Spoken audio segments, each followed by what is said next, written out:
Well, as you know, there are a lot of people talking about gold revaluation. Today, we're going to look at a couple new slants on the subject. So thanks for joining me. Hope you are doing well.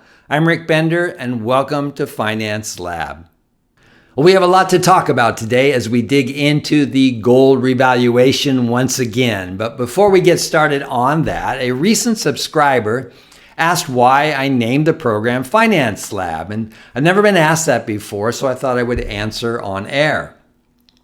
The way I see it, and I'm sure the way you see it, each and every video we discuss monetary policy, fiscal policy, this insane experiment called the financial system. So being that it's all an experiment, I figured laboratory was more than appropriate in the name. Let's begin with this chart. Now, you may know what this chart is, but stay with me here for a moment. Pretend this is an investment that you hold. How long would you hold this investment? Well, you would have gotten out a long time ago because this thing is going to zero. Now, for those of you that don't know what you're looking at, this is a chart representing consumer purchasing power. And as you can see, it's going in the wrong direction. It takes more money to buy less goods. Purchasing power erodes because, money comes into the system, money tightens in the system, boom and bust, it's all over the place. Government debt, we have lots of problems in our financial system. Monetary and fiscal policy, there's full of ideas, conversation, and issues to fix it. Will one of those be gold revaluation? Possibly. But I want to begin with some conversation concerning the Genius Act, because a commentator within X made a statement that I believe is worthy of a few minutes commenting on. He said this: the Genius Act is an admission by Washington that the dollar's ongoing rapid demise as a world reserve currency is actually true. Now, I know there are issues with the Genius Act, but I want to deal with the comment because President Trump, his economic advisors, the Treasury Secretary have already been very open about the rapid demise of the dollar and its status as a world reserve currency. This Genius Act isn't an under-the-table admission. That admission's been loud and clear. In fact, President Trump, I believe, is taking the Federal Reserve to the DOJ to investigate negligence. As they put money into the system and tighten money, we've got the boom and bust. And now all we're doing is creating more debt, enabling the government to spend more fiat into the system. It's all over the place. Income inequality, that gap continues to widen. It's a mess. Could a gold revaluation fix the debt? Well, that's what we've been talking about. But gold could be used in other ways as well. And this is what we're beginning to look at. So the Genius Act, by not getting into the facts of the Genius Act, is just one of the pieces that's being used to bring some stability and strength to the dollar. Another move that we're seeing, and this was published by tipranks.com, I'll put a link in the description below, is what we referred to in a couple of videos prior to this, is the gold-backed treasury bond. Listen to this headline: Trump eyes radical gold idea to expose the Fed and anchor the dollar. So this thing, gold, may actually be a very powerful tool that we see this administration use. We may see a major revaluation. We may not. We may see a gold-backed treasury bond. We may not. But the fact of the matter is, gold is in the discussion because gold is no one's liability. Gold is truth. It is real money.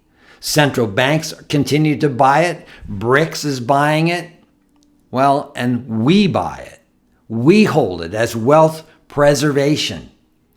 Now, let's talk about a couple ideas posted here in X from various commentators talking about this subject. A global gold revaluation is coming. Interesting idea, global gold, because others will follow. Most people think gold will go up, but that's not what this is. This is about a complete system reset. A once-in-a-generation revaluation is brewing. We are actually witnessing something that we may not know all the elements, but this is brewing. Central banks, as you know, because we've discussed it many times, are buying gold at the fastest pace since 1967. This chart that you're seeing right now are receipts to that comment. Why are central banks buying gold? Well, because they know. Central banks know. Those that create currency, control currency, they know that debt-based systems only end two ways: devaluation or default. That's it. So they have gold on their books. Why? As I stated earlier, gold isn't anyone's liability. And when you own gold, it's no one's liability. Another commentator, BRICS is accumulating gold for one reason only: leverage. So we have central banks buying gold, fastest pace since 1967. We have BRICS accumulating gold for leverage. This commentator says the next global currency won't be the yuan or the rupee, as many have suggested. It will be something backed by trust. And the metal is the trust. The game is multipolar monetary warfare, and gold is their weapon. Consider this: the US alone has almost $37 trillion in debt, not to mention the off-the-books debt. Another 100 trillion or so. Rising interest rates has made this debt unpayable. Currency devaluation becomes inevitable. This is what we see. This is what the Federal Reserve does. The government spends and overspends because it can, because of the Federal Reserve. The problem is we end up in massive debt. And when the fiat cracks, governments, well, they'll reset the unit of account. They've done it before, and they'll do it again. In 1933, the U.S. revalued gold from $20.67 to $35. That's a 69% overnight jump. It wasn't a market rally. It was a policy decision. And as we clearly stated in our previous video on this subject, the policy decision, well, it's completely legal in black and white.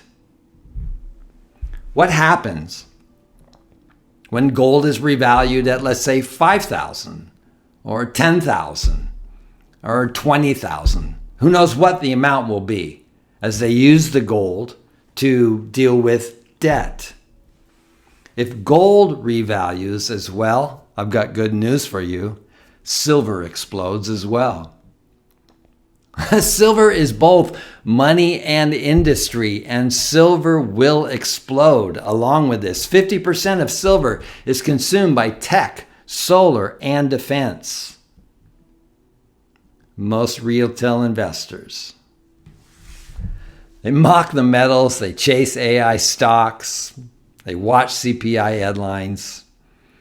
Listen, wealth transfer doesn't happen as we read the headlines. It happens overnight.